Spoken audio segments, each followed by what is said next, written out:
We're here. It's Wednesday. It's bike night.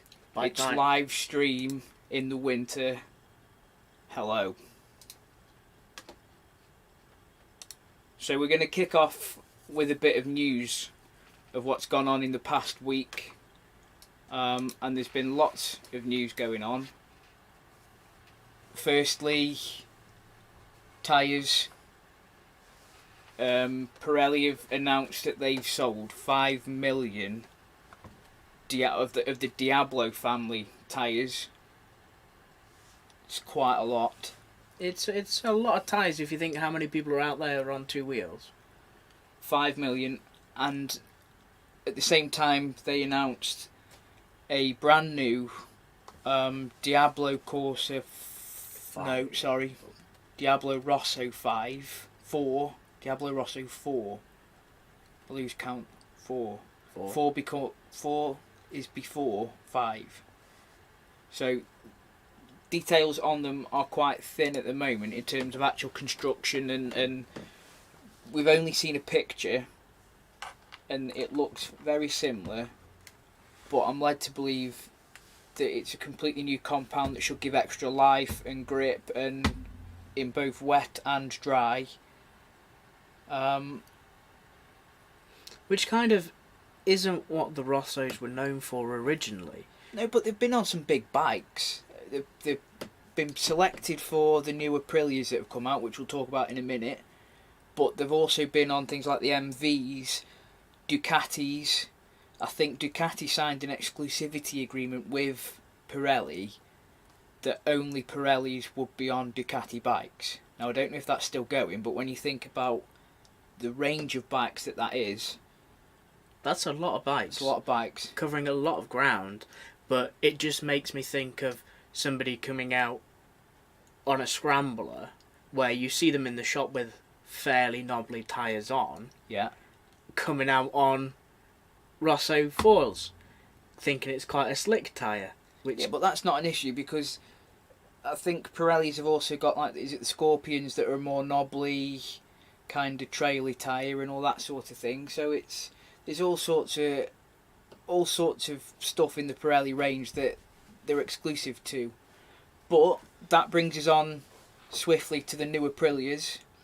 We saw the 660 RS, or the RS 660 that came out last year, which all the journalists that got invited to launch were raving about, saying how amazing it was and it was brilliant, it's going to completely change everything.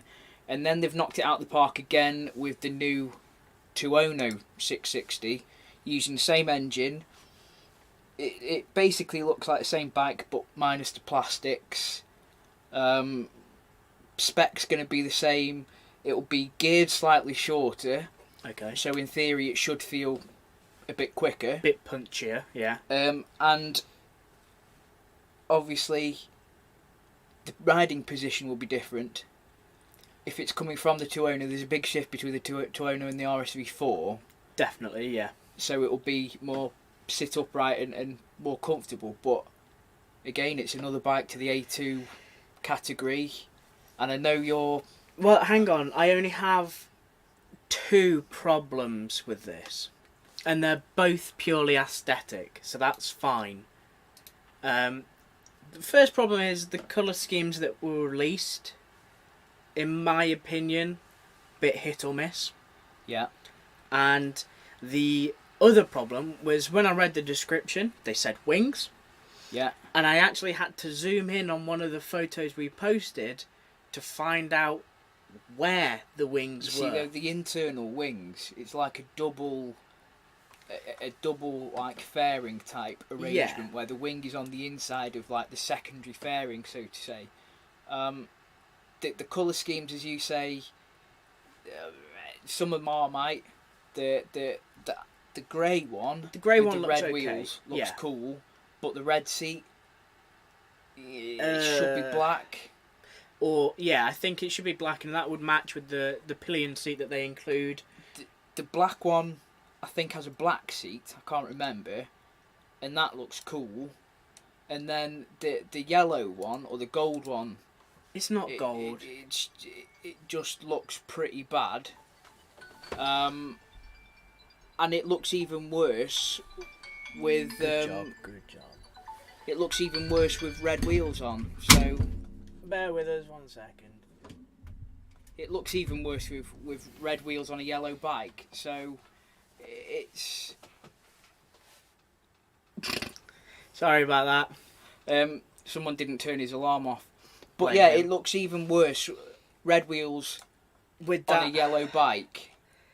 and again, when you look at all the nice bits, it's got a really nice dash. Even the bars, they look very, very nice for Aprilia bars. But it's that double winglet fairing. It looks cool. It does look cool, but it also reminds me of fish gills. Yeah, but So- you're not going to see those. So That's not the big issue. Yeah, we yeah. did see the Touring 660 again. That could be another great addition to the Aprilia range. It will sell. It kind of looks like a mini kind of Desmoduro kind of remember the old Shiver thing. So they've piled probably, let's argument's sake, millions into developing the 660 engine. They're going to put it in every different chassis they can to try and recoup the money back. So it'll be interesting to see what else they come up with. That's again, if they can build it, people will buy it, and therefore it's recouping money back for those. And it leads nicely on to the fact that quite possibly there's a lot of Aprilia 125s out there. People like that. If they have that association to the brand, when they do their A2, they've now got a pick to go on to the Tuono 660 or another Aprilia thing. So it would be quite nice for them as a feeder bike to stay in the Aprilia brand. Yeah, and people have said the one big thing that I think people have said is the cost of this bike. Yeah. But I think it was just over £9,000. I think it was. By the time you've spec'd up a 660 Trident to what you really want, to a kind of similar kind of spec as what the Aprilia gives you, they're around the same kind of money anyway. And chances are people are going to have that bike on finance for a 2-year deal while they're on A2. It's going to be a couple hundred, well, argument's sake, 200 quid a month. You're going to have that over 2 years, or maybe even 3 if it lowers the payments again, because it is A2 restrictable. You can restrict it down as soon as you've passed your A test. You can unrestrict it, and then you've got effectively a brand new bike again that's going to be new to that person because they've got more power. So, as we all know, when you get a bike and you change something, it effectively gives you a new bike because you've got to learn it all over again. It doesn't have to be almost changing a de-restriction. We know from my experience that coming in onto the SV and just changing where you shift and how aggressive you ride on something can change how the bike feels and performs immeasurably. So even going in, if you keep it for your 2 years whilst you're paying it off and you take it on to a 3rd year, if you take it on to 3 years anyway, if you've got your A license, you're not really bothered that you can de-restrict it, and then you've got a year to kind of shop around and find something that you do want next, and it gives you also time to save up for that whilst you're still paying for this off. Yeah, and I think resale values afterwards will be really good as well. Definitely. Because of the high spec that it is, it gives a desirability. People still want it. Will it be a future classic? I don't know that far yet. I guess it all depends on production numbers and how many actually get bought. But you never know. We can't predict the future. If we could predict the future, we'd be millionaires. Yeah, exactly. But again, is the price going to hurt that buyability? And is it going to be something where finance is the best option and you're not going to see many of these bought outright straight away? I don't necessarily think so. I think it'll do well. I think Aprilia have made a good bike that will sell, because you know how many big Tuonos you see, the V4s, and they're real common. So everybody, the logical path is to go, right, okay, so we'll have a 660. I'll have that. Then get a bit more experience, and then if they want the full version, then they upgrade to the full version, and they'll part X the little one against the big one, when they can do it. So I think it's a good starting point and then a good stepping stone for anybody that wants to get on the big bike. Just pass me the mouse for a second. So yeah. I think but by your logic, we see a lot of R1s out and about, but you don't see that many. Like people are on I suppose you wouldn't get restricted R6, but you don't see that many R3s, to be honest, in my opinion. No, I don't think the R3's done massive over here, but over in the States, they're really common over in the States. You see a lot of them there. I think the States even have, I'm not sure if they have their own championship or, certainly there's a lot of them that you can get over in the States. There you go. But yeah, next up on the news list. Next up, well, probably what's happening in Dakar. Yeah, in the Dakar Rally, it's been. I mean, I haven't been following it an awful lot. I've just been keeping up to date with the kind of headlines, and it's been an interesting one so far. The tyres, there's been trouble with a couple of people on tyres. I think it was. Can't remember his name, but he had one that was all cable tied together with about 50 cable ties after it broke up. And what I love is how KTM capitalised on that funny image by saying that it was their new anti-puncture device, which was a big joke on social media when you think about it. But I think just genuinely, that's just taking the situation and making Price and finding it funny. And putting it out there, because I think if you can't make a laugh and a joke about stuff, what's the point? And the fact that they came out and were like, "Oh yeah, look at this! This has happened," it gets people who might not be naturally interested in it actually back into it. Or so it was Toby Price, and by the looks of it, it looked like the tyre had not necessarily ripped apart, but it was coming apart. And so he's put it back together. Obviously. You have limited supplies and things like that on the Dakar, so he's basically bush fixed it back together with tape and all sorts of stuff that you can stuff inside, cable ties to try and get it to hold pressure again. And I think I think he's later gone on and crashed. Now we don't know whether it's because of the tyre or not, but I think the harsh part is that he hasn't been allowed to change tyre, and is that kind of unsafe? I know you have to kind of race with what you've got, but is there a point where they should have said, yeah, that's pretty bad, if you really are carrying on going, then here's a new tyre, there's a time penalty kind of thing? Because if it was that the reason why he's crashed, then it's a safety aspect, and that's where really maybe they should look at what happened and see if it was a factor. They don't mess around at the Dakar Rally, and we've seen riders get seriously injured. It's a tough, demanding course, and if it is just a little tyre that's caused it, then I know the bloke wants to win, every racer wants to win, and I just kind of think it's a bit dangerous. Tyres are definitely like the one thing that shouldn't make you retire from the race.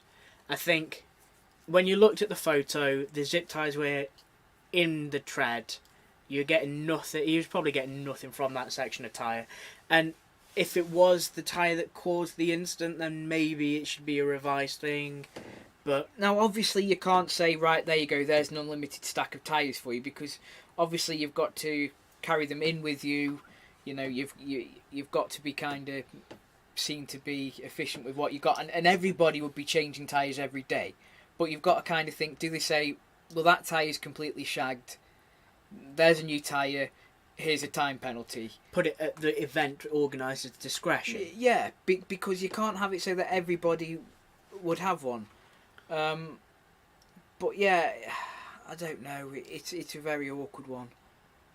It's a big thing where say they need to have a look at what happened, because we can't risk having big injuries in motorsport and keep going. And I understand that when you're at the top level that these things happen because everybody's pushing, but we want to see good, just like with every sport, we want to see good, clean competition, and we don't want to see anybody get hurt. And seeing that happen is kind of really like, do we want that? Do we want to keep going? You know, it's definitely something that we should they should look into, and they should change. The hard part is, yeah, I know that in some categories you can't swap stuff between riders. I know there was I think in one class you can swap stuff apart from the frame, but I don't know the ins and outs of it. Otherwise, other than KTM, we've got Dave Knight, who's doing all right. He's, plodding his way. I think the last time I saw he was up to 19th, which is great going. I think it's his first time at the Dakar, which is good going. So, yeah, it's interesting, but there's still plenty of days left, plenty of miles to go, and absolutely anything could happen. So that's another one. Other bits of news, we've got Moto Guzzi have announced some stuff today. Basically, can't even find where it's gone. They've announced a new Moto Guzzi V9. So they're basically saying it's a new engine, 850cc, 65 horsepower with 73 newton meters of torque, an evolved chassis, which they say increases the pleasure and excitement of riding. Big claims. It is, and making claims like that could potentially lead to problems if it can't live up to what they're saying. I mean, from what we've seen, it looks like a lot of other bikes out there, comparable quite easily to the Triumph. But again, it's still got that Guzzi style, so I think it fits on brand, but I'm not sure about the engine. It's a big V. It's a big V. Well, it kind of looks bobberish. I think they're calling it a bobber. So naturally that puts you in line with the likes of, the Triumph bobber, the Bobber Black, the Heritage Collection of Triumph, like some the of the Bonnies Bonnevilles, and all that kind of thing. So it'll be interesting to see how it goes. Now, the thing to note is the Guzzis that have been around the past couple of years, like the V85 and all of those, everyone raves about them and says how great they are. So if that continues with this bike, then again it should be a good selling bike. Now, have they mentioned price? Not to my knowledge. I haven't seen anything on price yet. So it could be anywhere in that £9,000 range, which kind of, again, is that the A2 bike that you want on finance?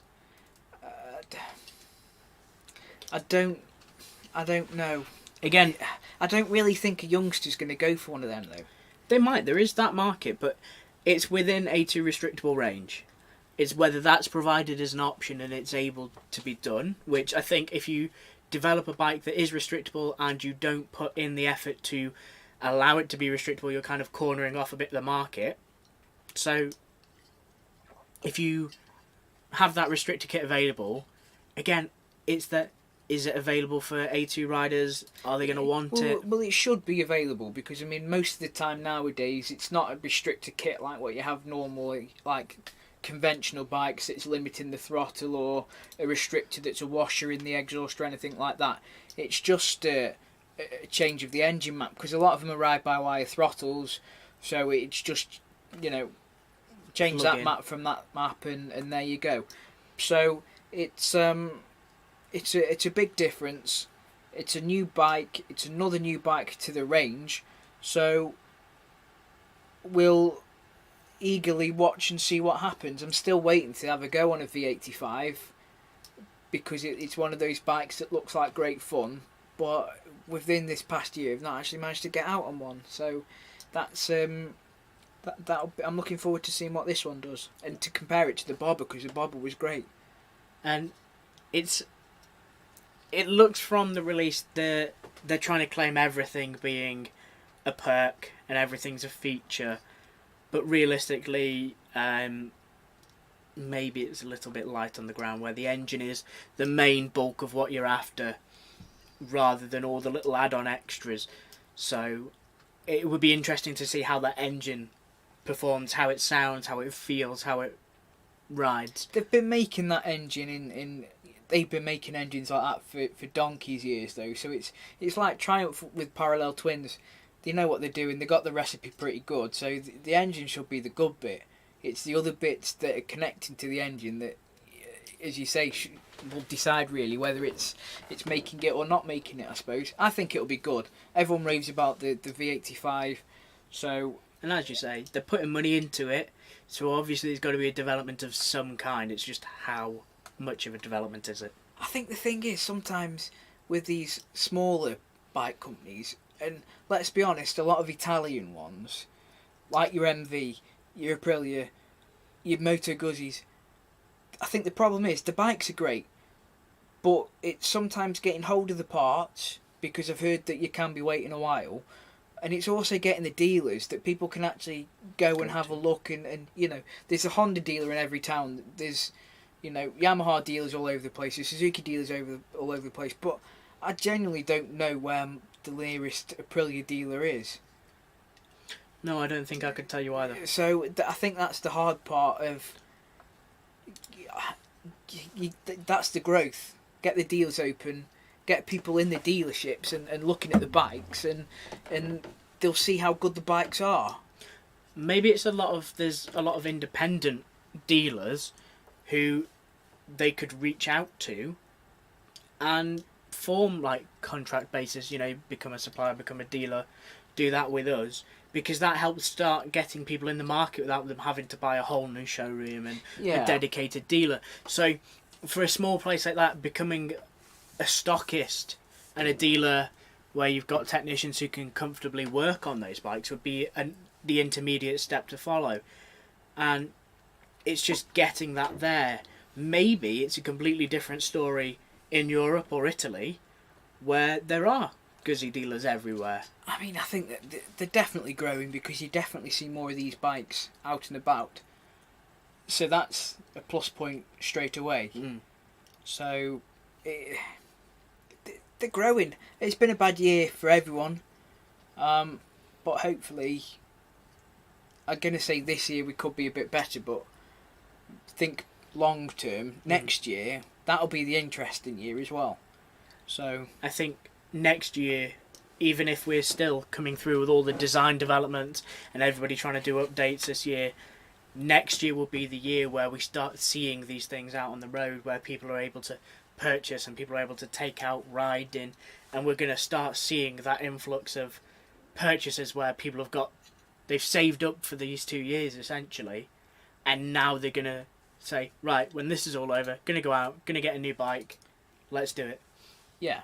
And maybe we'll see an increase in just general riding anyway, where people will have that, I wanted to do that, and then I was stuck inside for a year and I really wanted to. Well, we've seen actually, because for something I'm writing at the moment, looked at the numbers today, and the numbers that come from the people who crunch all the statistics of bike sales have been up madly this year because of coronavirus. But the problem is, it's not bikes, conventional bikes. There's a lot of scooters being sold, there's a lot of 50cc's, there's a lot of 125s, because people want that mobility away from public transport that's cheap to do.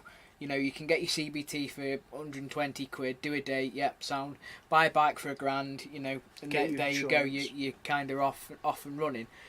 But all the numbers have been up, so for the bit that I'm writing at the moment, I've had to look back to 2019's data, because when you look at all the categories, like a Lex Moto 125, I think it's a Lex Moto Arrow or something like that, 125, that's classed as a super sport bike. So it's kind of like, A 125 Arrow. Yeah, it is a sports styled bike, but it's not a super sport bike. So when I'm writing an article about our sports bikes dying, and we see like a 1000% increase this year, you kind of think, no, because they're 125s, it's not a proper reflection. Yeah, it's definitely, again, I completely agree with the whole, people want that mobility away from public transport, people want to be able to move themselves, and people want that ability to kind of ride for themselves. So the issue comes in where, if we're not especially for us as writers trying to get that kind of data, it's when we see that and we start worrying, like 1000% increase in super sports. I did have the list. Let me see if I can try and find the list of what was downloaded. I think definitely, like, I can see the scooters riding. A lot of people on the inner city or the outskirts, they can just get away with a scooter. Yeah, but I think the thing is, people want to get away from. They want to get away, and they obviously want to get away from people, because it's other people that are transferring everything around on public. You know, when you're on the bus, so that's where the issue lies. So numbers. So this is statistics for 2020. So we've got super sport in December. 654 super sport bikes were sold. So you kind of think, that's great. That's a 69.9% increase over December 2019. But then when you go down and you kind of look, the best selling super sport bike for December is the Moto LXR 125, and there was 236 of those sold. So you kind of think it's not really a super sports, but yeah, it's great that they're selling them. I mean, Moto just in December sold 1,875, which is double what Suzuki put out. And again, Suzuki have had pretty good bikes released over the past 2 years, or at least updated. They've got a great, the V-Stroms are great because they're comfortable and people want them for the long journey stuff. You got the GSX-R, the GSX-S. So I mean, let's just go into this. Don't look at this screen, right? Okay, look away. Look at yours. So, best selling in December 2020, the best selling adventure sport bike. What do you reckon? Summit BMW. Yeah, it's always going to be a GS, isn't it? That's the number one. Naked bike. So we're thinking MT-07s, MT-09s, but smaller, maybe MT-125s. Ducati Super Sports. Yeah, no, it's a Moto. I think the only exception really is the sports touring.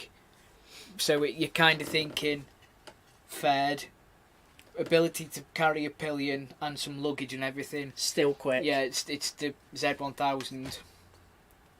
Kawasaki. Touring, actual dedicated touring bike on here is the BMW R1250. So it's kind of, it's not what you'd expect to see in there, really. Some of those. Some of those you would, some of them you wouldn't. What is a Honda Gyro canopy? It's a tricycle. Well, I got that. But I've got no idea what it actually looks like. So, again, what was the largest size? So 51 to 125s was the biggest in engine band. So it's kind of good, but it's great that people are getting on bikes. But it's kind of not really for bikers. It's for, I mean, stuff like that's for people that are doing mobility. Again, it's going to be interesting to see how that transfers into people who go and get bigger bikes, because it could be that people say, yeah, I'm going to go buy a motorcycle after this lockdown. Yeah, I'm going to upgrade my 125 and, you know, do this, which is great. That's great for the industry. But yeah, I would always expect BMW to come out on top of one of the categories at least. They kind of got a corner of the market with that adventure touring. Yeah, as XT Donkey in the chat says, old people with deep pockets. Yeah. And that does, I hate to say, sum up BMW ownership, but apart from like older S1000RRs, you don't see many massive amounts of youngsters riding those bikes. Maybe S1000RRs, maybe the R if they want. XRs, and that's kind of younger than an average GS owner. Maybe the R9s, like the R9T and stuff like that. Bit young. They're not going to be like the 50-year-old, let's be courteous about this, high-vis wearing people who parade around. Careful what you're saying. Well, I used to wear it for a safety. Your polite vest. Yeah, so again, it's those kind of people, God, the youngsters, the people who want to go out and ride and do the harsh miles and rag it round. You don't really see that many. Again, it's a different style of bike, it's a different purpose. Yeah. Maybe they just ride it differently. You never know. But it's hard because you don't see many youngsters riding bikes anymore. I think it is shrinking, and I think the cost comes down to a lot of it because it's not a cheap hobby anymore.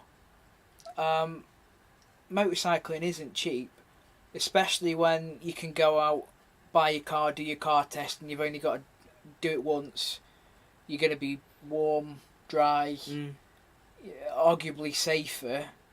You're going to be more visible, so you can you can go faster in a car, in theory. So you can understand why youngsters aren't getting into biking. They're missing out on biking. But I think until stuff's sorted out to make it a bit cheaper and a bit, not necessarily fairer, but I don't know, a bit more progressive with the licensing system. Yeah, I think it's the licensing system that kind of makes it a bit harder.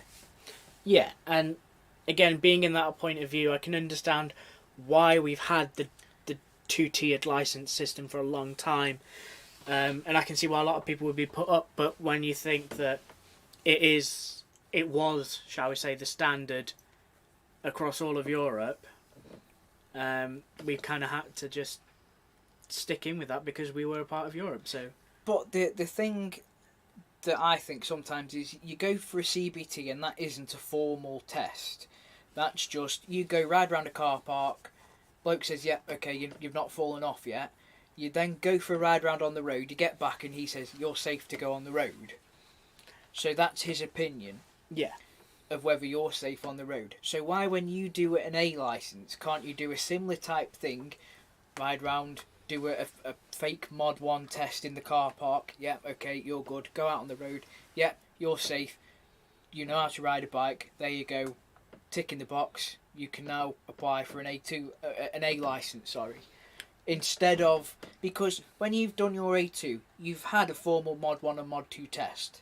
Yeah. Which is, it's shown somebody who is of an instructor's level and assessment level that you can handle the bike and you can ride the bike, you know how the road works.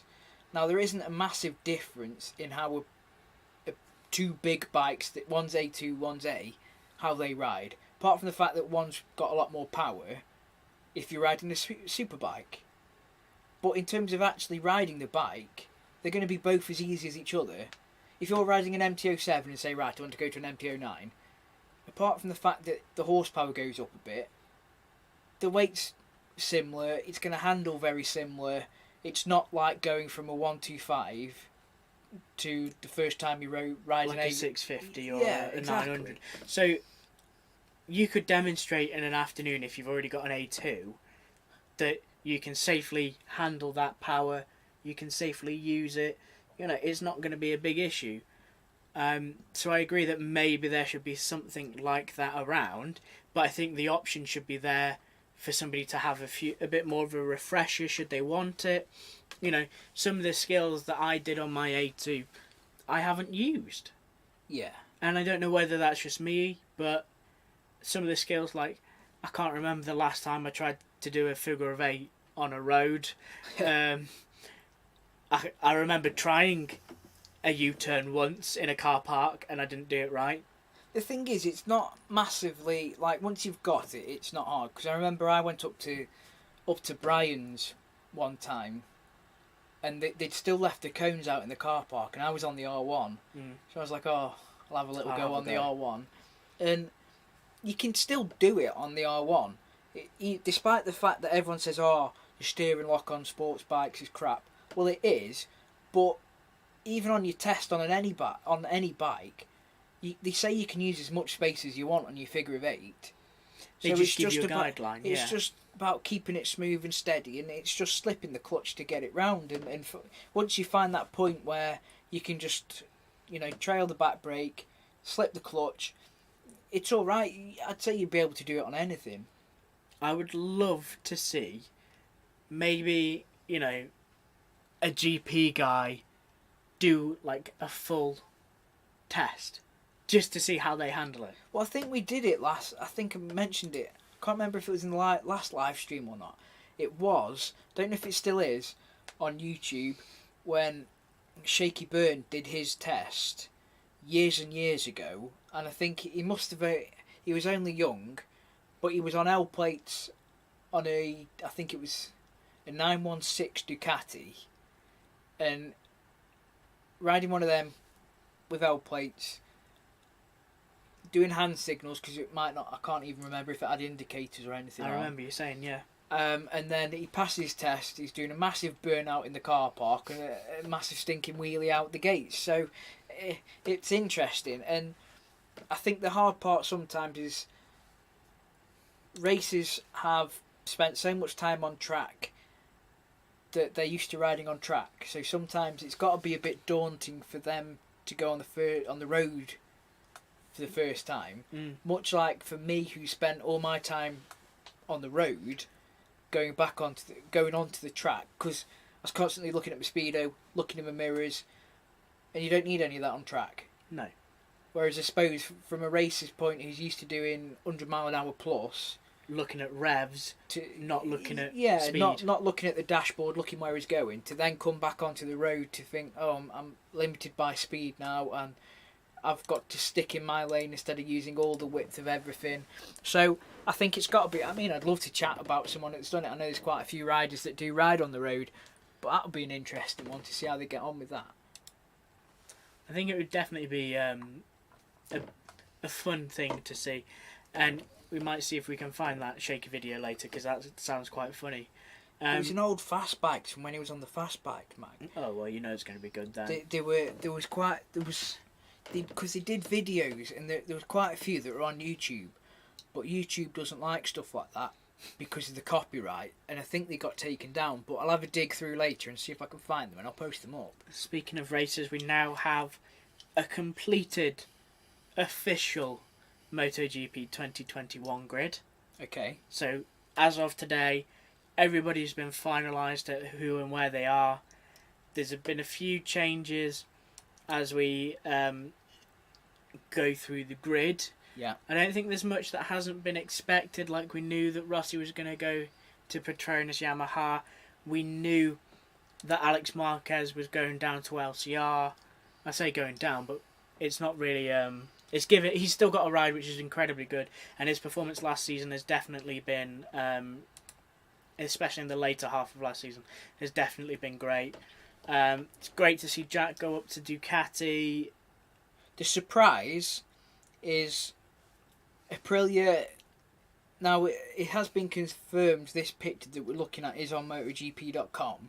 So Aprilia have confirmed Alessio Spargaro and Lorenzo Savadori. And it's obviously not Smith. No. Which I mean, from looking at Savadori's past, I think he was in for the last 2 races, and I think he fell off in both of them. Yes. Which doesn't really bode well. But it's one of them. Yes, he's a young gun, probably a bit hungrier than Brad, who just wants to kind of get to the end of the race, and there you go.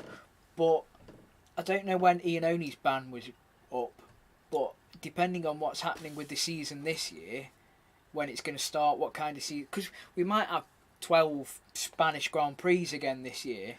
I would not protest. I thought some of the races last year with the schedule that we had, you know, I can't fault it. I think it was probably one of the most entertaining years. I don't know whether that's because the racing was just that much more dramatic, because of all the, you know, factories doing worse than their satellite teams, or whether it was because we were all stuck inside and that entertainment crept in. But definitely, you know, just the changes that, and how factory Yamaha were doing quite bad. Yeah. And the satellite Petronas Yamaha were doing so good, and everyone was trying to work out what had happened. So, well, we put that on Twitter last night. We put a because Valentino Rossi's gone from the factory Yamaha to Sepang Racing, so we asked people, is he, you know, he's got a fresh team. Arguably, the bike's going to be the same as what he was on last year, but his crew's different and the actual team environment is different. Is he going to do better or is he going to do worse?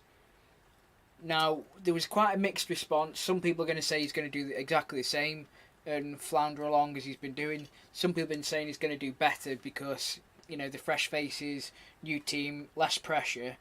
And of course, you've got the people that don't particularly like Rossi, that don't think he should be there anymore, saying, you know, he's only there for the merchandise sales. Which, again, the bloke, it's hard to say that he's there on merit, that he's not there on merit, because he's definitely earned a ride. He's still quick, and he's shown that he's still quick. He's shown that he's still quick. His issue is his consistency. And we're not talking about how rubbery he is. It's some races, maybe 1 or 2 a year, he absolutely flies. And the qualifying he can do amazing in. But that's the same with both Yamahas. You'll have one weekend when Quartararo's up front, on pole, goes and, you know, fastest lap, goes to win, straight from the front. And then the next race he'll be 16th, 17th, and you're kind of thinking, has someone filled his fuel tank with sand this week? But his consistency throughout last year's season, he still got a top 5 place in the championship, which proves that his consistency was there. Just like both Suzuki riders, they had continuously high consistency, and that gave them the points and ultimately gave Mir the win. And I can see Rossi being at Petronas. He has a little bit more say in what happens with the bike. He has a little bit more control over what happens, because again, there's that dynamic between team and factory and rider. So now he has a little bit more weight in the say, because whereas before factory Yamaha could say, "Nah, we're not going to do that." But he doesn't really, because factory Yamaha is still supplying the bikes. Sepang will just go to Yamaha and say, "Yeah, we'll have 2 Moto GP bikes, please." And they're not going to go to Rossi and say, you know, you're effectively third in the pecking order now, you develop the bike, because that'll have the 2 factory bikes going, hey, what about us? You know, so he's going to... I think I read something the other day that says he's you know, third in line for any development bits as well. So, which I think is, again, that's a bit of a... If you look at the performance, Maverick was not on... Well, if you're 4th in line as Frankie Morbidelli, who finished... was he second in the championship last year? Near enough. You kind of think, hey, come on, you know, what on earth's Frankie feeling? So again, Frankie's just... He did so much better last year than both Rossi and Maverick, which is why I'm still surprised to see Maverick have that. Do you think factory Yamaha did that deal to sign Fabio too early? Or do you think they were just tying him up? I think it was a case of tying him up, but he still performed well. So my issue is, if he goes from winning races and performing really well on the Petronas to the factory bike, which historically last year and maybe the year before hasn't been the best that it's been. Is he going from a machine that he works really well on and gels with to going to a machine that he's going to struggle with because it's the factory machine? And maybe, again, all of that development work can be too much.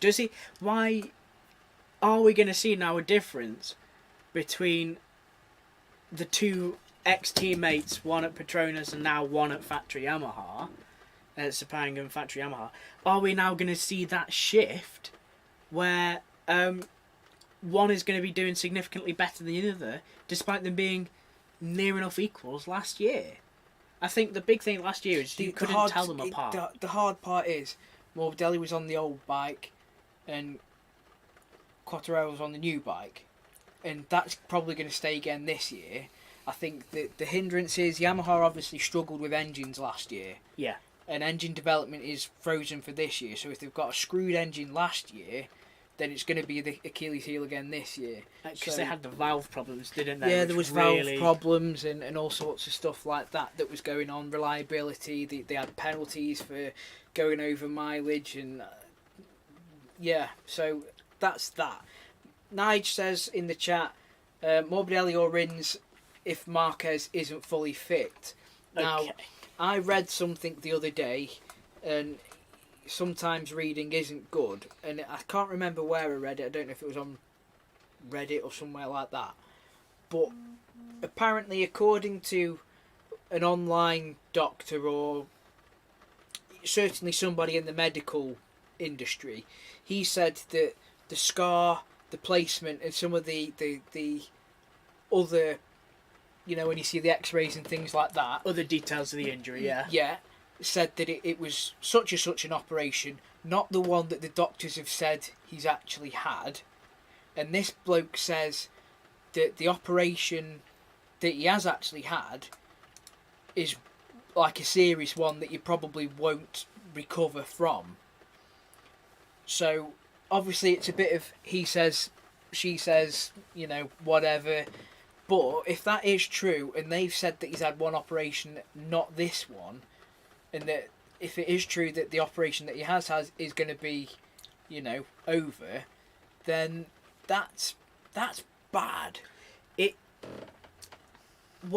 I was thinking about it the other day because I wanted to maybe do a little bit on how Marquez's crash seriously jiggled up the entirety of last season. Because up until that point, he still looked that usual dominant Marc Marquez. Yeah. And it looked like up until that first crash that he was going to take the title again. Now, with that first crash, you could tell the mentality that happened there with Marquez. It becomes that, you know, I've just crashed. I need to get back into this because I need to get back into that race pace. So you could tell he was pushing a little bit. And when it happened, we were absolutely gobsmacked because you never want to see that happen. And how big and bad it was, you're there going straight away thinking, what's going to happen to him? So my thoughts were, you know, it really shook up the season. It gave a lot of those teams where they were maybe, you know, second tier, teams that you wouldn't really expect to win, like Suzuki, until that happened. So until that happened, Suzuki were, you know, it was Repsol, then maybe Yamaha, and then Suzuki in terms of constructors. And we started seeing the Petronas boys come up, and we started seeing Suzuki, and it was kind of then the battle between those two teams. KTM were up there as well. Oh, well, Red Bull, KTM, you know, there was wins from constructors that you wouldn't expect. And the way I described it in my head was Marquez leaving left a void and a vacuum that everybody was drawn to. It seemed that all of a sudden the teams were hungry again.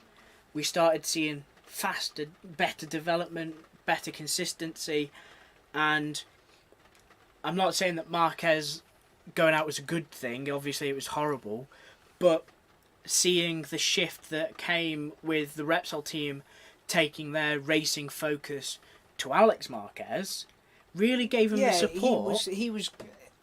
Everyone, at the start was doubting him, and then he was proving a lot of people wrong at the end of the season. Yeah. And you kind of felt that he was a bit wronged, really, by the fact that, here you go, here's an LCR bike next year, not the, carrying on the Repsol. Now, the thing is, Paul. Part of me thinks that they've signed Paul, who's you'd put him top level rider. He's been on the block for a long time. He knows his onions. He knows what to do. He's a veteran of the game. Is there something that they know that not other people don't know? As in, Marquez might not be fit. Are they covering both sides of the wall just in case Marquez isn't fit, and then they've got like a reserve there, and they can pull maybe Alex Marquez up? Yeah, is that a possibility, or is it just a case of, super strong team for when Marquez comes back 150% fit? I think going back to Alex Marquez, that support that he got from the factory team, because obviously he was their rider now, he was their number one chance at getting any sort of points. So they started giving him the engineering, and they started giving him the coaching and everything and all the support. I think that really paid off, because that second half of the season for him was great. But they did it with Taka at LCR as well, because everyone said that. Well, from his results, it showed. Taka got a lot of engineers and the people wearing the HRC shirts around his garage, and he got that improvement. I think the big step was when he started looking at Marquez's data to see how he was, decelerating the bike. Then it became much clearer on what he needed to do. So he was another surprise. Oh, for sure. To bring up. For sure. Imagine what's going to happen this season if Alex Marquez and Taka are absolutely wiping the floor with Paul Espargaro halfway into the season. People will be saying that they signed the wrong bloke. Yeah. So it could be that Paul doesn't gel with that Repsol as well as they hoped. Do you think he did that deal to Honda a bit too early? Because that came out before KTM won their races. I think, yes, maybe it was a little bit early. But there's been a lot of things this year that, with the trade market, that, I think signing Marquez on without knowing that he's 100% fit is a very big risk by Honda. Well, that deal was done years ago for multi-year. I can't remember how long it was. But I think it's smart. It was a huge, long deal, and you kind of think, you want to tie the best in, because it means that there was talk that Ducati wanted to sign Marquez. I know there's always been talk for years that KTM wanted to sign Marquez. And having a big long deal in place gives that security for the constructors. Yeah. I think, again, big thing really, if Marquez isn't fit, we pull Alex Marquez up to Repsol. Is Cal going to come back? Would they allow that? I don't know. Do you think? Well, I mean, Cal signed with Yamaha now anyway, so I don't think Yamaha will say be very happy. Yeah. There you go, Cal. Go race back for Honda. Yamaha will be like, "Oh no, no, mate. Go find somebody else." And then again, other manufacturers. Jack Miller on the factory Ducati now. Can't wait. Love it. I think pairing him with Bagnaia is again both strong. Is going to be a good team. Hopefully Jack can gel with the factory Ducati, because he was on a Desmo 20 last year? He was on a factory bike last year. So he's already, and he performed, we're talking, round about 5th again. It was a good battle between Taka on the Honda and Jack on the factory. I just hope that, because he's been in Pramac where kind of, I don't mean this in a disrespectful way, but it's kind of like a family team, much like your LCR with Cal, where there's a little bit more slack on the lead. You can say a couple of things and do a couple of things that slightly, stir the pot. Yeah, stir the pot a bit. Whereas, can you imagine if he was in the factory team, some of the stuff that they come out with and do? Do you think an Italian would be happy with that going on. I don't know. So I'm just hoping that they don't rein him back a little bit and put a bit more tension on the leaf. I hope they just kind of let him do what Jack does and just... Yeah, and I think last year definitely showed that maybe the reins were being let loose a little bit, because they even allowed Dovi to come out with that rider sticker of the unemployed with the horseshoe. Yeah. It was a subtle message, but it was definitely a message of, look, this is what's going on. See, that's the other big talking point. Dovi's gone. He's having a year out so he can ride his motocross bike and do all that kind of thing. He says he's still going to carry on doing training, working on his fitness. He'll be 100% fit. So arguably, if someone gets injured, touch wood, nobody does, but he can stand in. But I think he's got an eye to come back in 2022. Do you think he'll come back? I think if he gives the opportunity, he will. But it depends who with. I don't think... Because he's getting old, so his age isn't on his side. But Rossi is old. Yeah, very true. But you've got to think, there's youngsters in Moto 2 that'll want to come up, that have been racing, that'll probably be hungry and, wanting to come back, wanting to jump up. That's going to be hard for someone to stand there and go, which would you rather have? Which would you rather have? A youngster that's probably going to do it for half the money that Dovi would do it for? Because Dovi will, he'll still want big bucks. He'll still want big bucks. But I don't think he'll be happy to come back and say, imagine it 50 years down the line, I was almost Moto GP world champion. He wants to come back and win it.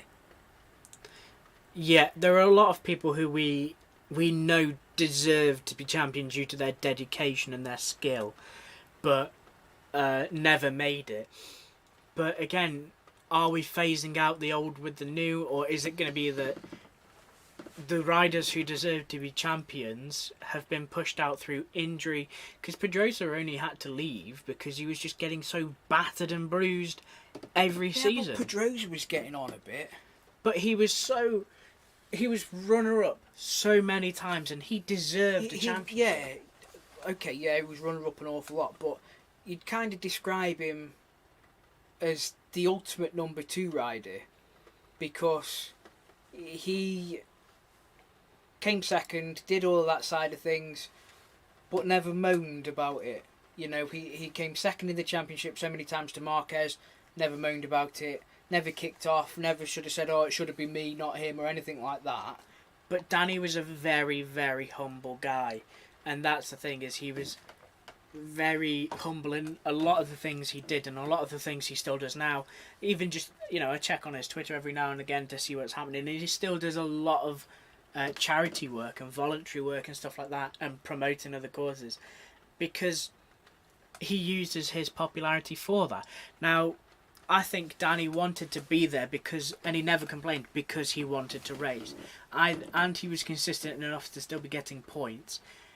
And, you don't bite the hand that feeds you. No.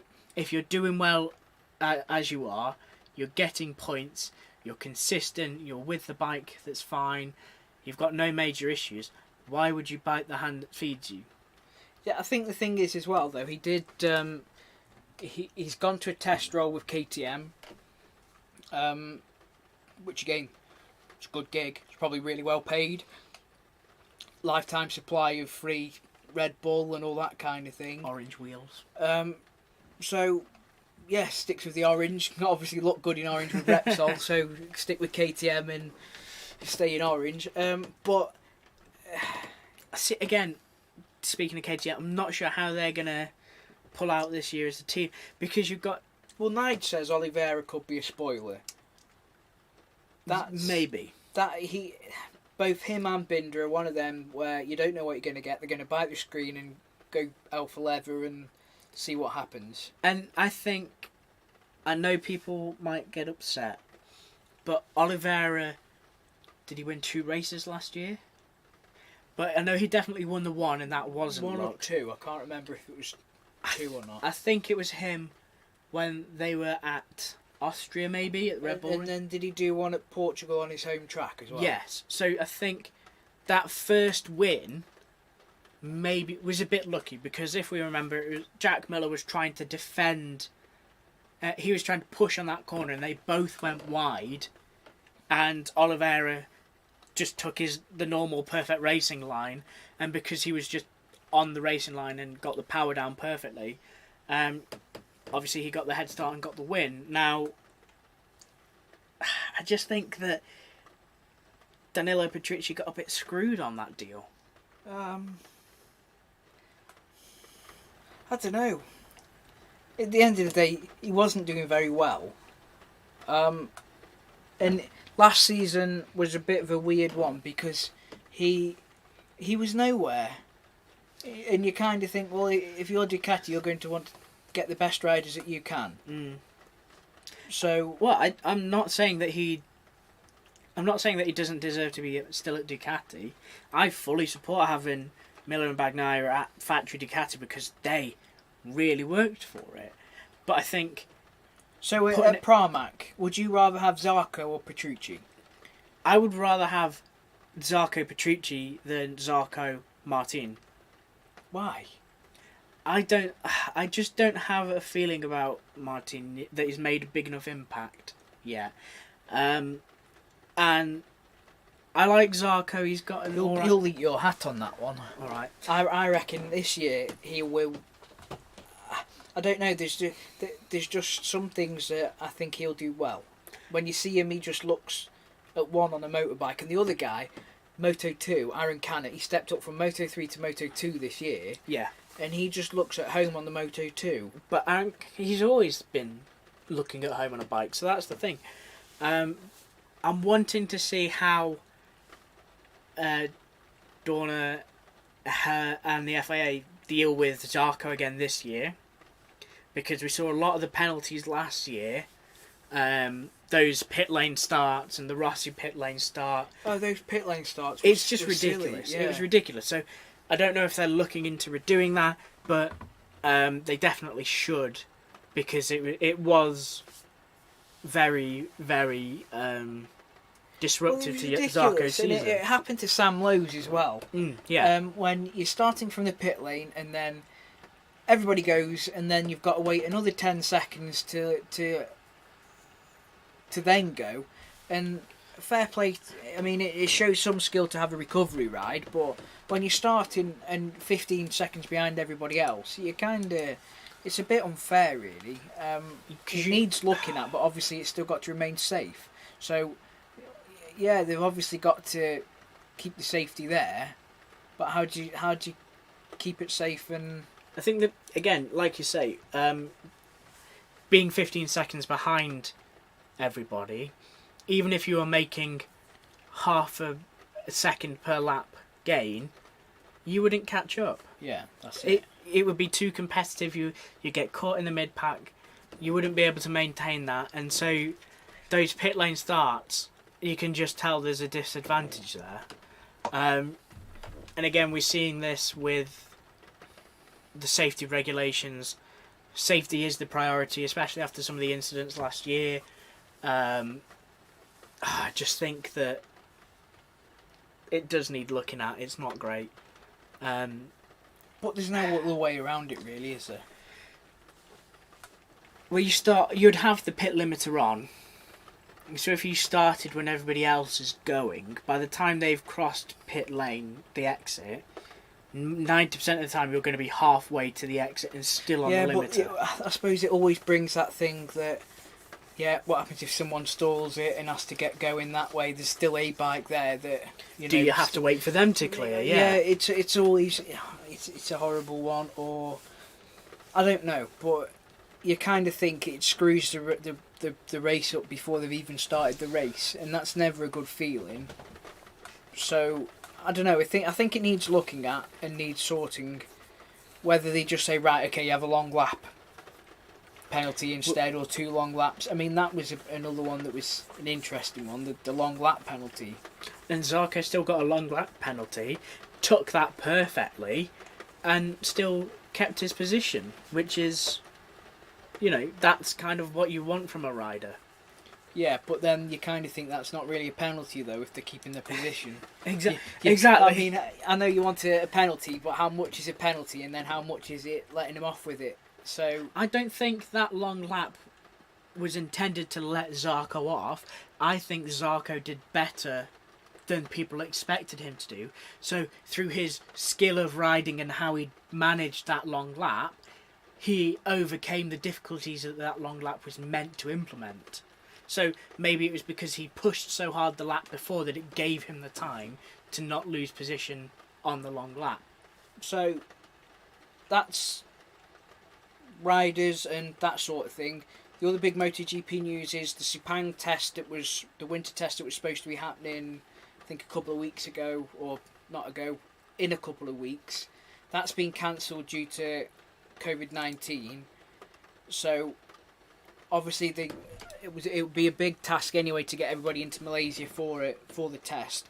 Whether or not they will do something in Europe to give people a test to do, and just say, okay, we're going to hire a track here and, you know, turn up with your MotoGP bike and come have a lap or two. I don't know, but there needs to be something. And then we still don't know anything on the calendar yet. No, there's nothing cemented. There's nothing concrete. I think definitely... I know Silverstone are selling tickets for next year, but with everything going on at the moment, I can't see it going ahead. And I think that's going to be the awkward point. I think if we do see Silverstone open, there would be a lot of measures in terms of controlling people, how many people they leave in, and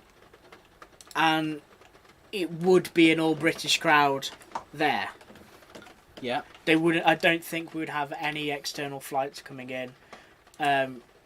So I think it's definitely going to be one of those. Yeah. So we had a couple of questions from people on Twitter.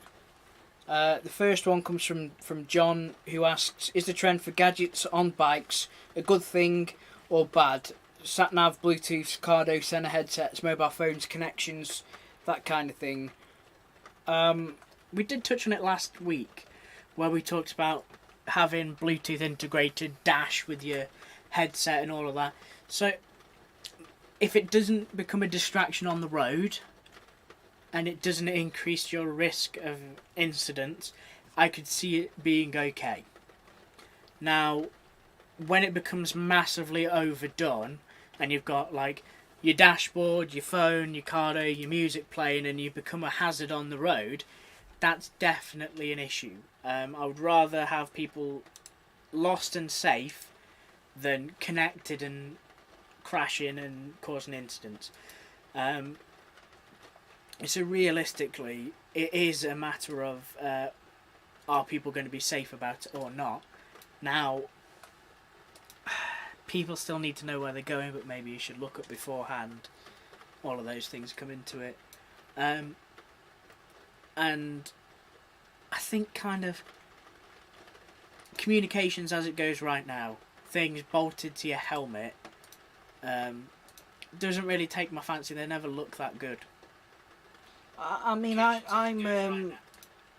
I'm kind of indifferent on it, to be honest. I don't really listen to music while riding. I think it takes away from the fact of why you're riding a bike, because to me, I want to get away from everything. So I don't want to be notified when I've got a text message or someone's ringing me or I'm getting an email or someone likes a picture on Facebook or anything like that. I'm riding my bike to have time away from all of that. But I suppose conversely, I can see sometimes why if you're riding with mates and you want to say, oh, there's a pothole there, avoid that, or there's gravel, or we're turning left here, we're turning right, or if you're doing a lesson with somebody, you can say, yeah, move that way, or do this, yeah. do this, do that kind of thing. But for me, personally, sometimes it's a bit of a distraction, you know, when you just want to concentrate on something and someone's blah blah blah blah blah blah blah in your ear. Especially, I think on some of them where you can have like they'll daisy chain off each other, so you can have like 5 people going in the same conversation, and you know what it's like. It's like if you've ever been on like it's like being Zoom in the call. office or the Zoom, a Zoom call, and you've got 2 people that are constantly blah blah blah blah, you know, how's the wife, how's this, blah blah blah, back and forward, and you just kind of want to just go, just shut up, and you know, so it's moments like that where I think it's bad, but it does have its good aspects too. Now, being somebody who commuted on a bike near enough every day at my first job, that's not the moment where I was into riding the bike. Those are the moments where I was just purely getting to work. I had moments where I wasn't connected and I was by myself, and I've had moments where I'm coming back from places or I've been on a day out somewhere. Those are the moments where I don't want a comm on. Yeah. But going to work, it's a bit of background noise. It's a little bit of... But you say that it's a bit of background noise. So it's... I mean, I've had them in the helmets, and some of them go pretty loud. Mm. So that's kind of taking a sense of hearing away. So much like cars nowadays are getting quieter on the inside, it's getting harder to hear stuff on the outside. Are you missing things that you probably should be hearing? You know, are you missing out listening for sirens and that sort of thing? Other road users? I don't know, but some of them are pretty loud. But that's where being sensible with your add-on, shall we say, comes into it. Just like how if your exhaust is too loud, are you going to miss... Are you going to miss other things? Because I've definitely honked at you before and you've not heard it. Because I couldn't hear it myself because of that thunderous noisemaker. Don't know what you're talking about. Mine's So nice and quiet. Purely legal. Road legal. Got the baffle in. Yeah. Yeah. Track legal as well. You know. Yeah. Would pass every noise test under the sun. Yeah. So so loud you don't even need earplugs. That's answer that one. Right. Okay. So I won't wear the loop earplugs when I'm coming out with you next time to see if they're any good. But yeah, part of me thinks sometimes it's a distraction. Other times, yeah, okay. And then there's the next thing in that, where are they actually any good? Now, you're putting your device, you're putting your phone from a secure pocket to stuck somewhere, hanging off. Well, I never do that anyway. I mean, I had a quad lock phone holder from my phone that I had on my push bike years ago, and it fell off and smashed the screen. So I don't like it physically anywhere like that. It's safe in a pocket. If the pocket's zipped up and you've not got hold of the pocket, it's not falling out. I think the reason why that happened was because it wasn't the right phone case. Yeah, but it was a universal case, and it went in and went in. So it's... You know, it's still... It wasn't the fact that the phone fell out of the case. The case fell off. It was the case fell off the holder. Right. So, now, Oxford have been on a really big push for their latest thing for this. Now, I go back to look at the... it was originally for bicycles, where it was a waterproof phone case. Now, I bought one years ago back on the Pure Sport, and that got me across Wales and back, and that got me, anywhere big that I did with that. So I really used that, and I liked that. So I lost that. I bought a new one for the SV to use on big trips if I don't know where I'm going exactly. Good job. So again, I can't use it with gloves. I can't have it distract me. I use it primarily for junctions. Yeah, and that's it. For me personally, it's always been in my pocket. If I need to use a sat-nav or something like that, I've either had it on through a Bluetooth headset and just using it for the directions, or I've got wired headphones that are going in that I've managed to get in under the helmet. I don't need to see where I'm going because I'm trying to concentrate on there. The road. And it's telling you where you need to go. The sat-nav's saying, take the first exit, take the second exit, take the third exit. That's good enough for me because I can count to 5, and that's all I need to know really. If it gets to 6, then I'll struggle, but that's all I need to know. Turn left there, turn right here, go straight on. That's it. I don't need to go. Not worried about distance wise or anything like that. Just listen. So, you don't value your hearing though. Your exhaust proves that, and having earbuds in to me feels worse than earplugs because everything's louder along with the direction anyway. So I am a very visual person, and I'll admit I'm a very visual person. I learn things visually, I work visually, so being able to see where the turn is easier for me, because I know it sounds daft, but they might tell you take the second left, but I might forget that because I've just dealt with somebody trying to overtake me or something. But then you're taking your eyes off the road to look down at your screen. This is where I say I only look at it at junctions. So if I'm coming up to a junction, then I've got a thing. So I'll usually try and remember the next 2 or 3 things as I'm going. Like when I went to Stafford, memorise, try and get a look at the next 3 junctions to say, right, I'm going left, going left, going left. It looks like that's an industrial estate there, so I'm going left on the industrial estate. Or I'm going right on the roundabout and then straight left. Trying to remember that. So it's all dependent on how you use it, just like with all technology. But Oxford have had a big push on their new clicker system, which looks worse than the quad lock system, because it looks like it's just a block that clicks onto a sticker, and that sticker could come off. Again, some of it looks like it's cable tied together. I just don't think that I think they've made something that just it might work with no thought as the quality. And the big thing that pushes it is they're now trying to push it as a use your device anywhere kind of thing. I must admit I haven't seen this. They said, but put it on your treadmill. Put it on your treadmill.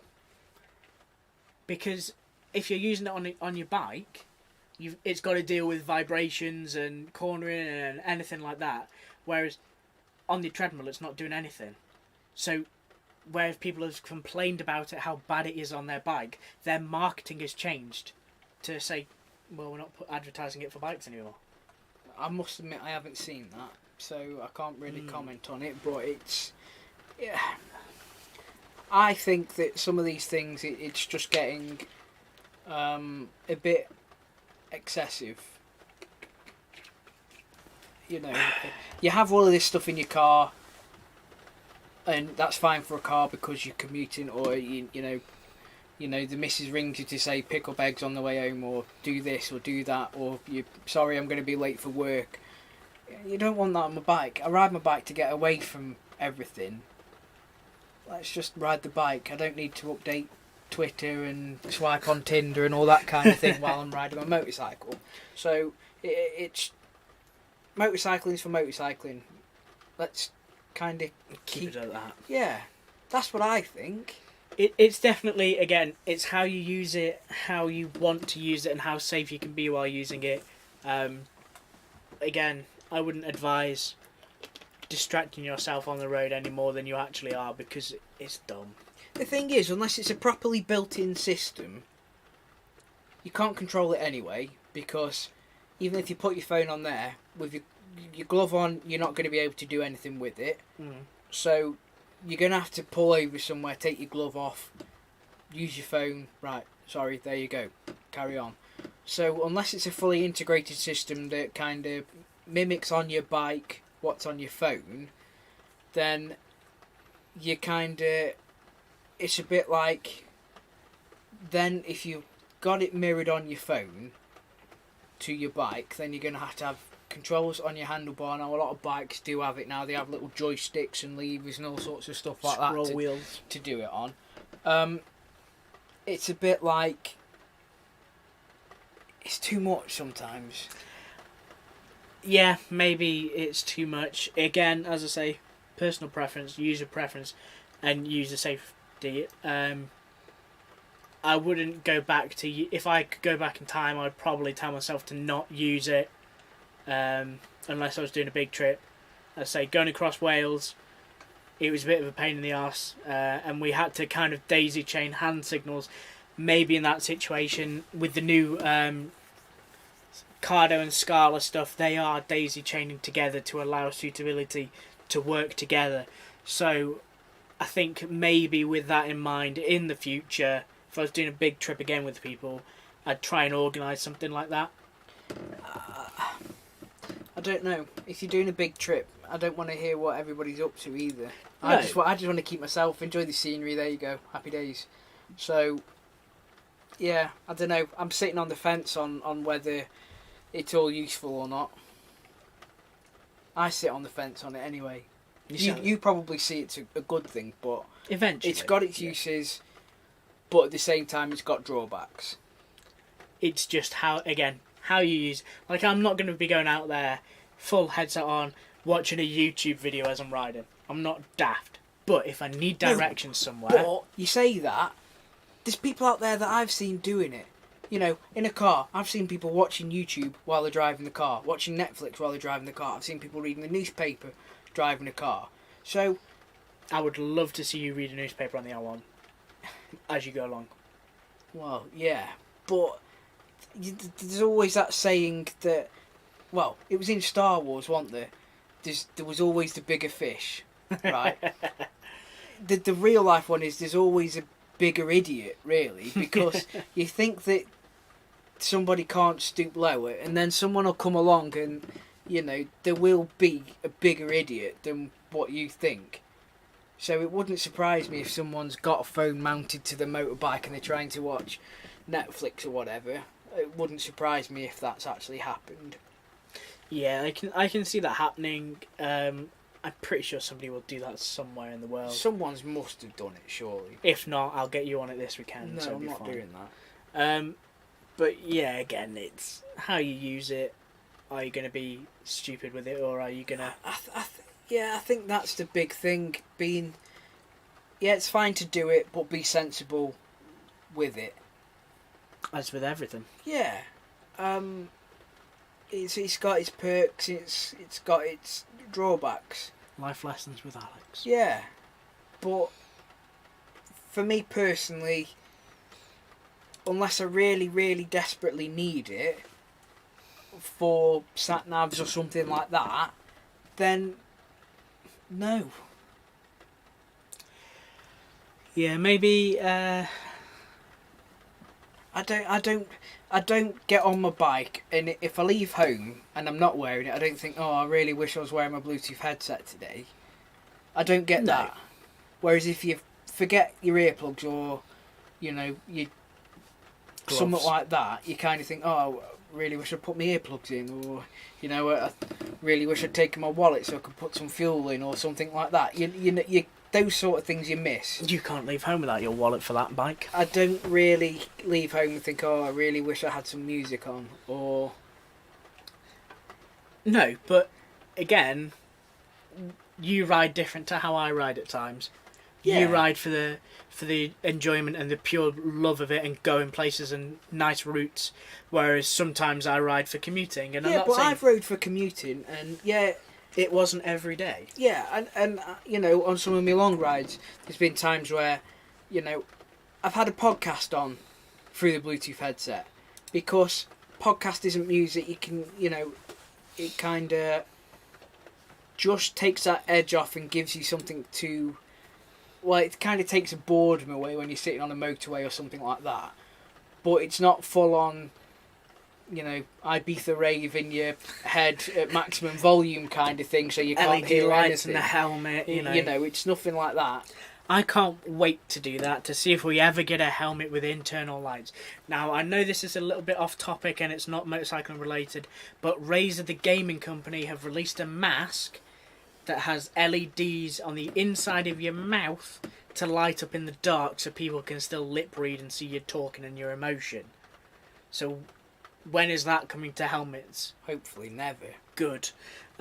Because it looks daft, it sounds daft, and you see people with all those like stick-on LEDs on their helmet and whatever, and you just think, you look a right Yeah, knob. you see them with like LEDs on, and I think horns. Shark did a helmet a couple of years ago called the D-Squall, I think it was, which had LED lights in, and it just looked stupid. Didn't people smart? They're trying to make smart helmets with and every man and his dog seems to be making a smart helmet now with a brake light integrated onto your helmet and indicators and all that sort of stuff. And it's like, if they can't see the indicator on your bike or the brake light on your bike, first of all, how is that legal to be on the road? Second of all, why are they going to? If they can't see it on your bike, they're not going to see it on your head.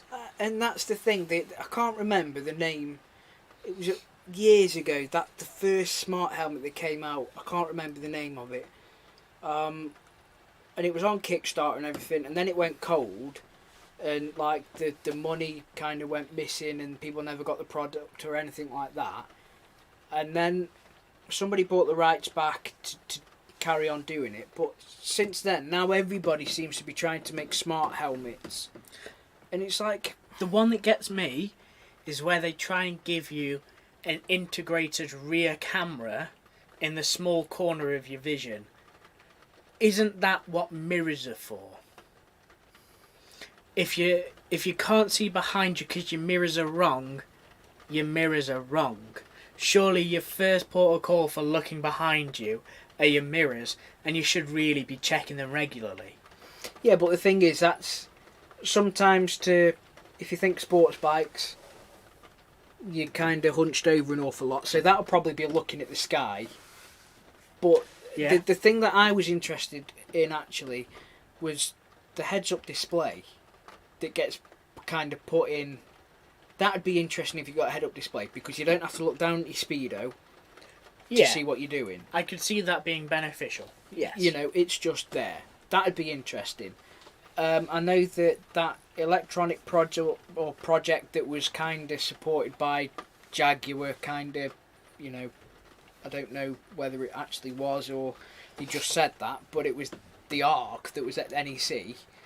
It was all go on the project, then it went quiet again, now it's back up and running, but that had like a head-up display inside the helmet, which had a variety of different stuff on, and then it also had stuff inside the jacket, had like little vibrations in, so, you know, blind spot detection, it would vibrate on your left hand side if there was something in your left hand side. All that stuff's clever, but how expensive, do you really need it?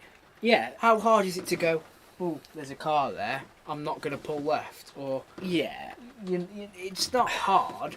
And that's, again, it's easier to do a life save than it is to spend $4,000 on a jacket that vibrates. I like the idea of having, you know, a small hood with speed on one side, revs on the other, maybe a small gear indicator, so you can focus more on the road.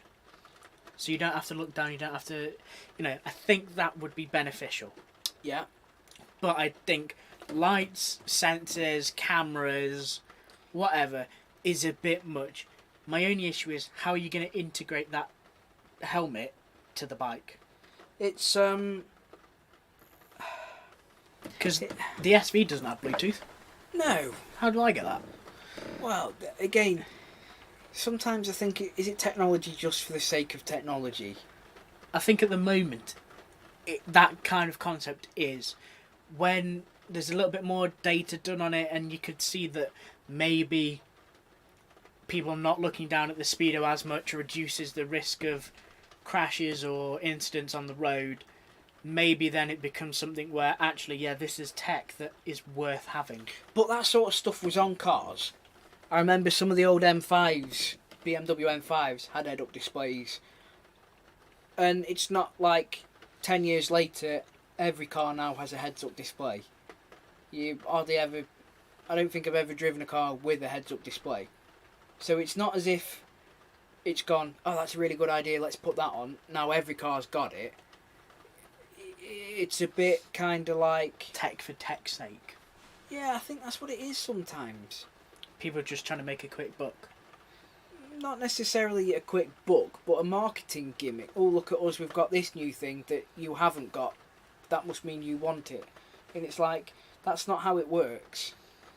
Yeah, again, with Shark releasing their new helmet, and it coming out, no, it's HJC. HJC have got a new helmet. Look at the helmet, and yeah, it's a cool idea at times, but then you look at the actual features. So it's a new helmet from HJC that is you'd call it a sports modular helmet because it's a flip front, but shaped like a sports helmet. Yeah, it's a flip front, but a sports helmet. Now AGV did one a couple of years ago that was like a flip front of a pista, you know, the full race rep kind of flip front. Yeah.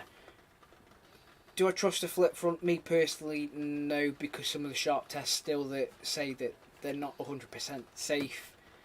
But also, pick what you want. Do you want a modular helmet with a proper flip front that gives you all the perks and benefits of that? Or do you want a sports helmet?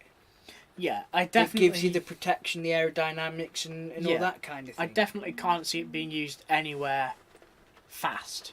But you look at some of the other features, and when they're saying that it's a quick release buckle, the high-end good sports helmets don't have those, you know, steel quick release buckles because it's not as safe and it's not as trusted as a Double D.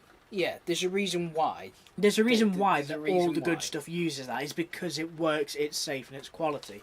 And you're kind of thinking it's got an internal sun visor. So all it is a modular helmet with slightly more aggressive styling. There's nothing race about it other than how it looks on the outside. You're not going to see somebody racing in British Superbikes with one, are you? No, definitely not. Because probably won't even be allowed. But it's I don't know. Again, is it another one of these marketing gimmicks? Look what we've got. Look what we've done. Yeah, I think they've just literally they're pulling ideas. They're throwing darts at a dartboard with labels on to say, right, modular helmet, next dart, sports. So just wait till the next one where you get a sports bike with motocross goggles. There you go. That's what everybody wants. You know, or a sports helmet with a touring peak on the front to keep the sun out your eyes or something. Well, again, they already do those. You can already get like a road bike helmet with a peak on. You know, it's got full visor system and everything like that, and it's like, I've got one better. Why? I've got one better. Sports bike helmet with the retro bubble clip-on shield. Oh, those things. They are awful. And maybe, I agree it's not our style, but, you know, there's a market for it. They're not safe. You know, they look weird. There is an appeal for it, but I can just imagine having those snap-on buttons on the front and snapping on your bubble visor onto your carbon shark or something, you know. No. It's a no from you then. Yeah, it's a no from me. So, again, I always look at the features and specifications. Like I say, when they're trying to pass off normal stuff, like rubber or steel foot pegs, when they try and pass stuff off like that as a feature, when really it's what's normally done, do you go, really? Like, I don't think rubber foot pegs is a feature of a bike. Yeah, and the thing is, you don't want rubber foot pegs anyway, because you kind of think that's more of a commuter bike, really. Sports bikes all have metal foot pegs. It's not necessarily And like, I care about having it, if it's a sports helmet, Double D. If it's not Double D, it's not safe. That's how I work. Every helmet I've had has been Double D. Because of that. Because I know it's tried, tested, and it's safe. Yeah. You know. Yeah, it is. And I know there was one company that came out with a magnetic clamp, and well, unless it's using a really strong magnet, is it really going to save yourself coming off? I don't know, but new tech in helmets is it being techy for tech's sake, or is there a reason? Which is why I really, really, really when I get my hands on a Voz helmet, because there's no chin strap, it's that clamshell design. I want to know, first of all, how it feels and how it handles and what it's like, but also, is it safer? I get the concept that in an emergency, it's easier to just push that pin out and remove the front of the helmet off, but most high-end helmets now have emergency quick release pads anyway. Yeah. So you could just undo the chin strap, pull the cheek pads out, and gently remove the helmet. It gives you enough space to do that. So, is that clamshell just, as you say, a marketing thing of, look, we've done it, it's different, or is it actually safer and better? So, if you know anybody at Voz, the thing is, again, yeah. I mean, I've not seen one in person. I've not seen anybody wearing one. It's yeah. Is it gimmicky? Is it tech for the sake of tech? I don't know. It really is.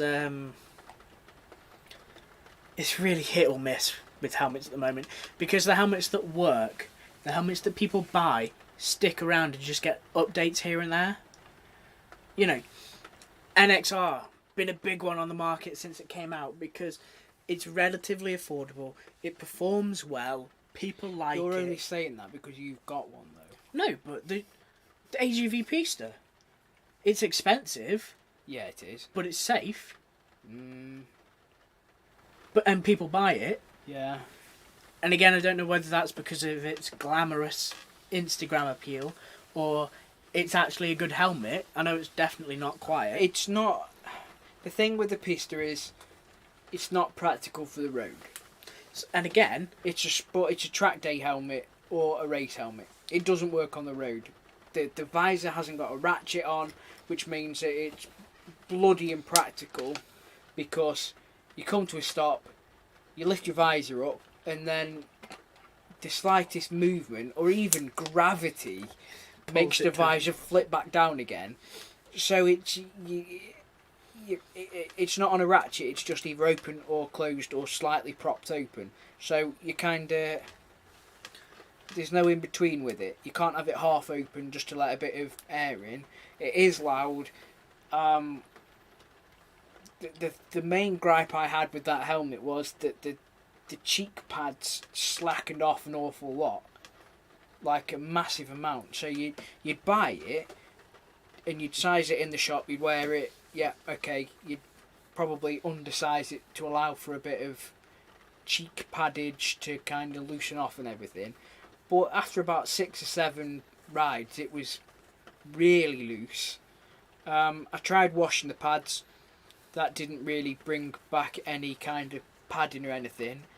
And more pads were expensive to get from AGV, so I was like, I'll just get a different helmet. So do you think, because you are using it continuously as a road helmet, that when somebody who buys it for track days and race, they're going to have, racers especially, going to have that helmet serviced, every weekend kind of thing? Yeah, if you're Valentino Rossi, they're going to get new pads.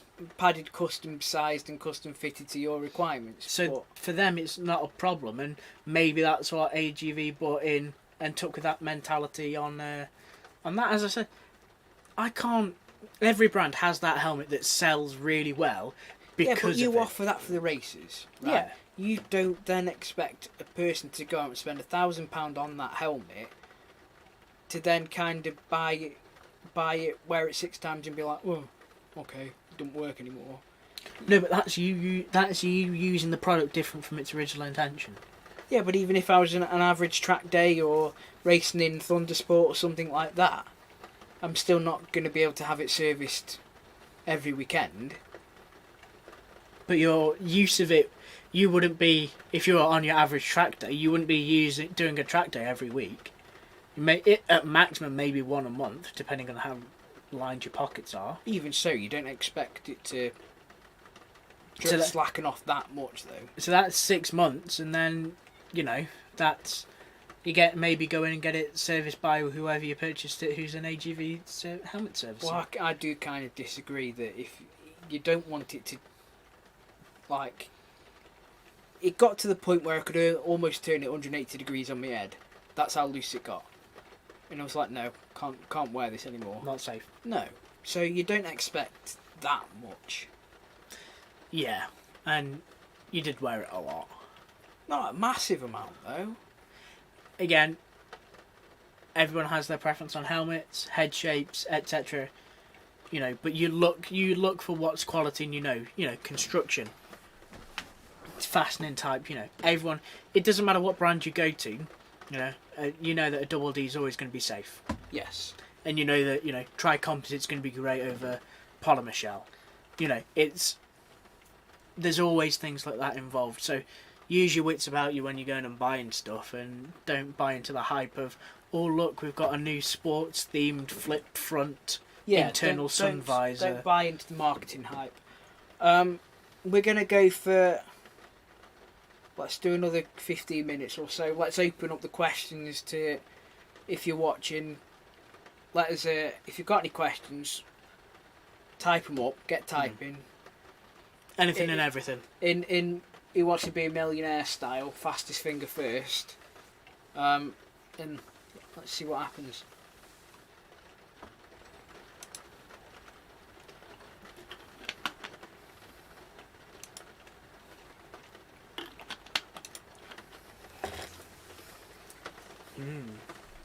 But yeah, I'm hoping this year should be good. I think it will be. We've got big plans. I'm just waiting for. I might go out for a ride at some point soon. I'm might take the GSX out for a ride somewhere. Remember to be socially distanced from other cars, so that's 2.5 miles from them. Yes. Because the car is bigger than the person.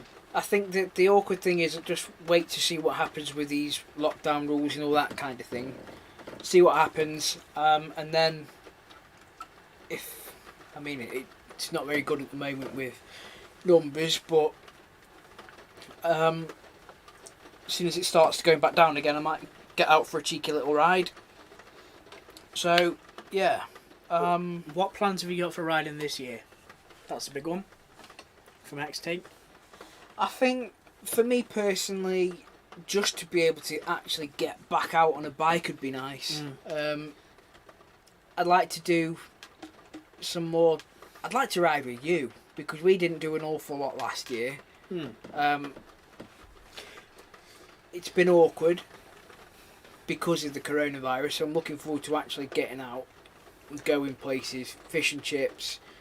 Not really bothered about meeting people per se, but it's just to go to a place, have somewhere to ride to instead of just aimlessly riding round. Yeah, and I just hope that by Barra Island you don't mean Barry Island, because nobody needs to go to Barry Island. There's no reason to go. The beach isn't good. It's all TV hype. But I would definitely like to do some more ride outs. Go to places that I actually want to go. Not riding around doing loops and laps of the same place, but go in places that I actually want to go. To see stuff, to do stuff. Going around and taking nice roads to places. But the issue is now we've all got to fit it around work and restrictions and things like that. And in my job our role is quite important, so it's restricted around that. So I think definitely when I get the time, it's not Barry Island, thank God. It's definitely going out and going to places that I want to see that, I haven't been.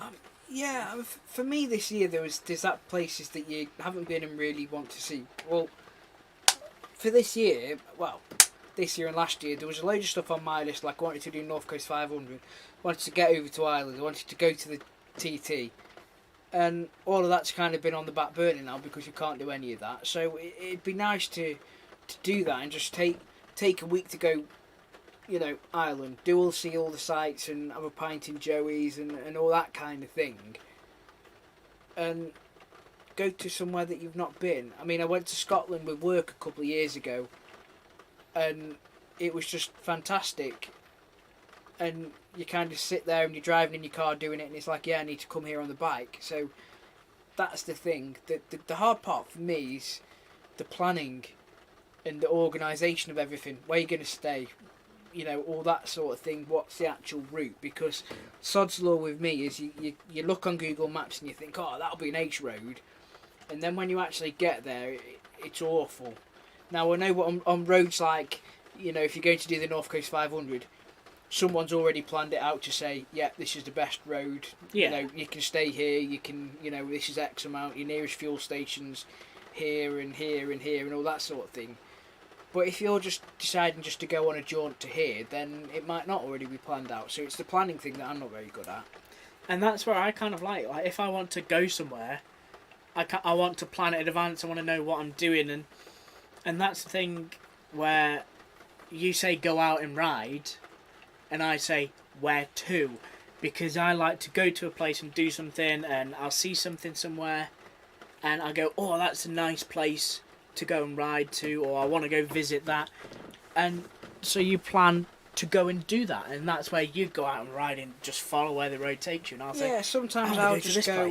You know, I'll get to a point and I'll think, oh, I'll just go left here and see where I go, and then you get to the next roundabout and you think, oh, I'll go right here, and it's sometimes days like that where you have no set plan, and it ends up being a good ride because you've been somewhere new that you've never been before, or you find a road that you've never rode on, and I think a lot of bikers do tend to stick, you know, they'll go to the same place every week. You know, you go up to the Ponderosa and you'll see, hey up Pete, I know you, and you know I saw you last week and all that kind of thing. Go somewhere different and see something different. You know, it's go and do something different. I definitely want to do rides into Wales when that's allowed, because I know that it's nice roads, there's nice places to be, there's things that I want to visit and places that I want to go and see, and commitments I have in there that I think, you know, it's well worth making the trip for. So there's places all over that I want to go, so it's just a case of doing it, really. Yeah, being allowed to do it and having time to do it is the big factor. That's the thing. So I think we're going to call it there. Thank you for watching.